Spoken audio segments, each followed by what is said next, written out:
जय श्री कृष्णा दोस्तों।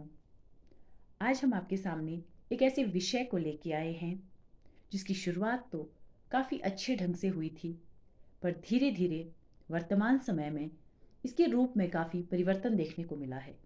और ये विषय है हमारे वर्तमान समय की राजनीतिक व्यवस्था।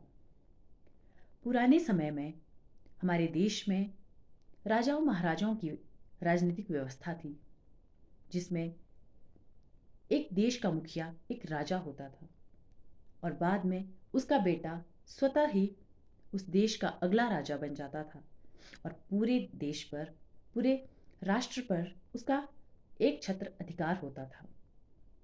पर बाद में समय जैसे बदलता गया, राजनीतिक व्यवस्था में भी परिवर्तन देखने को मिला और आज के समय में हमारे देश में शासन की व्यवस्था है लोकतांत्रिक राजनीति।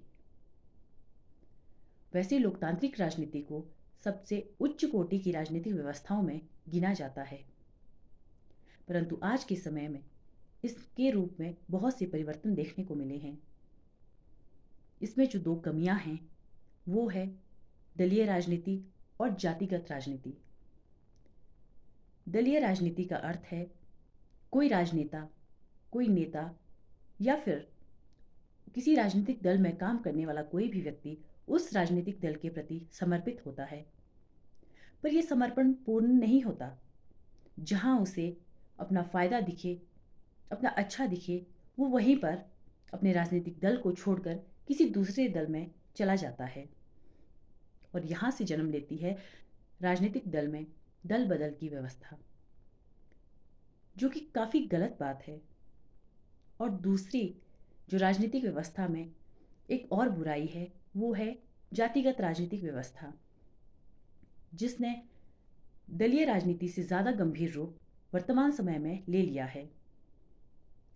राजनीतिक व्यवस्था चाहे किसी भी रूप में हो, उसका शुद्ध होना, उसका पवित्र होना या उसका सही होना सबसे जरूरी है।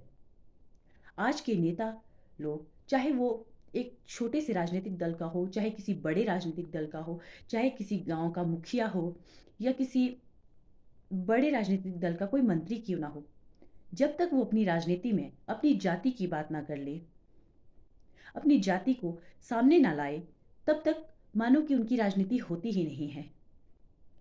आप जब भी किसी गांव के मुखिया के तौर पे चुने जाते हैं या किसी अच्छे मंत्री पद के लिए चुने जाते हैं, तो आप जनता के द्वारा चुने जाते हैं ना, आम नागरिकों के द्वारा।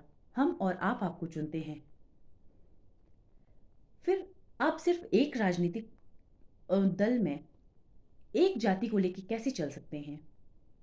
जब आप किसी भी गांव के मुखिया चुने जाते हैं, तो आप सिर्फ अपनी जाति के मुखिया नहीं होते, आप पूरे गांव के, पूरे समाज के मुखिया चुने जाते हैं, जिसमें आपको हर एक राजनीतिक दल को या फिर हर एक जाति को लेके चलना होता है।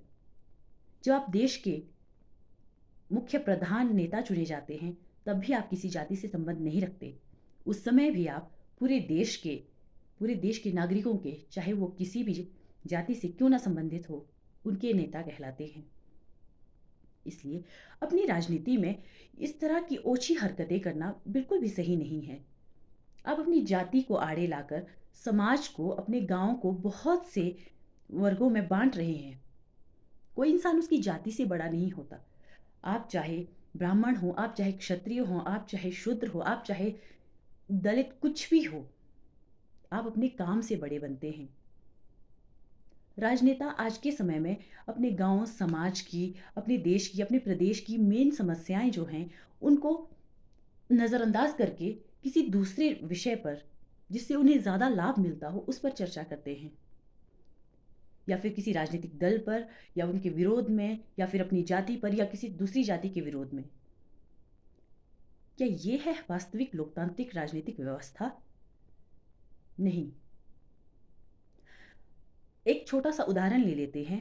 वर्तमान समय में हमारी हिमाचल प्रदेश की सरकार पर, या यूं कहे हमारे हिमाचल प्रदेश के हर एक नागरिक पर कहा जाता है कि 77,000 करोड़, या कई जगह ये आंकड़ा 80,000 करोड़ तक देखने को मिला है, हमारी सरकार पर इतना कर्ज है।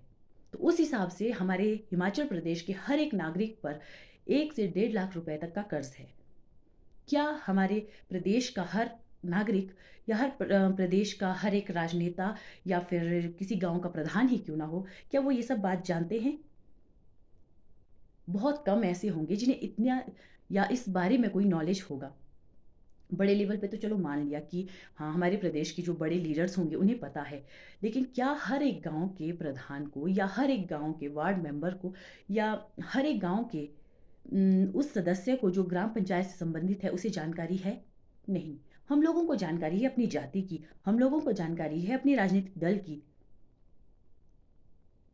इसलिए अगर आप जनता द्वारा चुने जाते हैं, तो प्लीज़ अपने पद की गरिमा का ध्यान रखें। उसमें अपनी जाति, अपना दल, इस तरह की चीज़ें ना घुसेड़ें। क्योंकि आप सिर्फ़ एक जाति, एक दल के नेता नहीं हैं। आप पूरे माहौल के, पूरे एक गाँव के नेता हैं, पूरे एक समाज के नेता हैं, पूरे प्रदेश के नेता हैं या हो सकता है आप पूरे एक देश के नेता भी हों।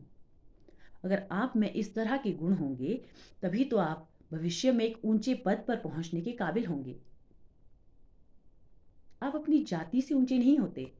आप अपने एक राजनीतिक दल से ऊँचे नहीं होते। आप अपने काम से, जनता के प्रति आपके समर्पण से, अपने सरल स्वभाव से और सहायक स्वभाव से बड़े होते हैं। और कहते भी है ना, बड़े बड़ाई ना करें, बड़े ना बोले बोल, रहीमन हीरा कब कहे लाख टका मुँह मोल। हम सब जानते हैं कि हीरे की वैल्यू क्या है, लेकिन हीरा कभी अपने मुँह से नहीं कहता कि मैं कितना बड़ा हूँ, मेरा कितना मोल है। इसी तरह बड़े बनना है तो अपने कर्मों से बड़े बनिए, ना कि अपनी जाति से, अपने धर्म से या फिर अपने राजनीतिक दल से। राधे राधे।